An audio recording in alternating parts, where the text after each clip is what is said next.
அனைவருக்குமே வணக்கம். சற்று முன் கிடைத்திருக்கக்கூடிய ஒரு மிக மிக முக்கியமான செய்தி ஒன்று வெளியாகியுள்ளது. சற்று முன் ஸ்டாலின் சிறையில் அடைப்பு, திணறும் திமுக, இது மாதிரி பார்த்தீங்கன்னா செய்திகள் வெளியாகிருக்கு.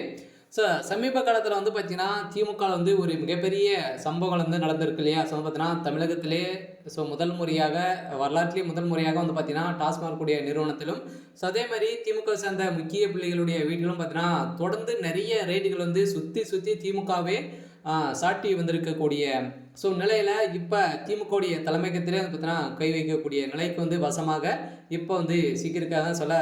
இப்போ அந்த நிறுவனத்தில் பார்த்தீங்கன்னா இது வரைக்குமே டாஸ்மாக் மட்டுமே 1000 கோடிக்கு மேலே பார்த்தீங்கன்னா ஊழல், மெகா ஊழல் நடந்திருக்கு அப்படின்ற மாதிரி அமலாக்கத்துறை அதிரடியாக ஒரு அறிக்கையை தாக்கல் பண்ணியிருக்காங்க. ஸோ இந்த அறிக்கையின் அடிப்படையில் இந்த பணங்கள் அனைத்துமே திமுகவுடைய தலைமைக்கு வருகின்ற சட்டமன்ற தேர்தலில் பார்த்தீங்கன்னா போட்டியிடுவதற்காக ஒவ்வொரு ஓட்டுக்குமே 1500 ரூபாய் பார்த்தீங்கன்னா நிர்ணயம் செய்து ஒட்டுமொத்தமாகவே இன்னும் 6-7 மாத காலங்களுக்குள்ளே பார்த்தீங்கன்னா அனைத்து பணங்களும் சுருட்டக்கூடிய அளவிற்கு தான் இப்போ அதிரடியாக இந்த தகவல் வெளியாகி வந்திருக்கக்கூடிய நிலையில் முதல்வர் ஸ்டாலின் அவர்கள் செய்த மிகப்பெரிய ஊழல் பார்த்தீங்கன்னா வசமாக சிக்கியிருக்காரு.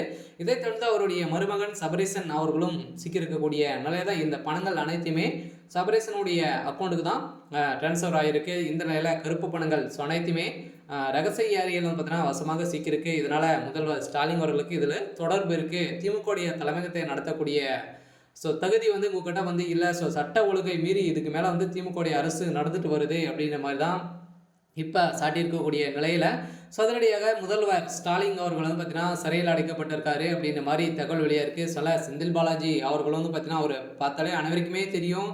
ஸோ அவர் பார்த்தீங்கன்னா ஏற்கனவே புழல் சிறையில் தான் இருந்து 1.5 வருட காலமாகவே இருந்திருந்தார். சட்டத்துக்கு விரோதமான பணப்பரிமாற்ற வழக்கிலும் சிக்கியிருந்தார். இந்த வழக்கின் அடிப்படையில் மீண்டும் பார்த்தீங்கன்னா டாஸ்மாக் கூடிய நிறுவனம் பார்த்தீங்கன்னா அவர் தான் அமைச்சராக இருக்கார். இந்த அமைச்சராக இருக்கும்போது பார்த்தீங்கன்னா அவர் இப்போ 1000 கோடி மேலே பார்த்தீங்கன்னா இப்போ மெகா ஊழல் இதில் நடந்திருக்கு அப்படின்ற மாதிரி அமலாக்கத்துறை பார்த்தீங்கன்னா அறிக்கையில் வெளியிட்டிருக்கக்கூடிய நிலையில் இதை தொடர்ந்து தான் 3 நாட்களாகவே தொடர்ந்து டாஸ்மாக் கூடிய தலைமையகத்திலும் மதுபான ஆலைகளும் பார்த்தீங்கன்னா ரேடிகள் நடந்தது. அதே மாதிரி திமுக எம்பியான ஜெகத் ரக்ஷன் இடங்களிலும் அதே மாதிரி 25 இடங்களிலும் பார்த்தீங்கன்னா ரைடுகள் நடந்தது. இந்த ரைடின் அடிப்படையில் மிகப்பெரிய ஒரு கணக்கில் வராத பணங்களாம் பார்த்தீங்கன்னா மூட்டை மூட்டையாக கழிவறையிலும் சிக்கியிருக்க சில ரகசிய அறையில் டிஜிட்டல் லாக்கர் மூலமாக பார்த்தீங்கன்னா நிறைய பணங்களை குமித்திருக்கக்கூடிய நிலை தான் இப்போ திமுகவுடைய தலைமைக்குமே வசமாக சிக்கியிருக்காங்க. சில மக்களிடையே நிறைய எதிர்பார்ப்புகள் இருந்த அரசாக இருந்திருந்த நிலையில் இப்போ கொஞ்சம் கொஞ்சமாக முடிக்கக்கூடிய நிலை உருவாயிருச்சு.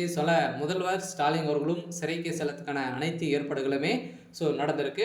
இருந்தாலுமே என்ன நடக்குது அப்படின்றத வெயிட் பண்ணி பார்க்கலாம்.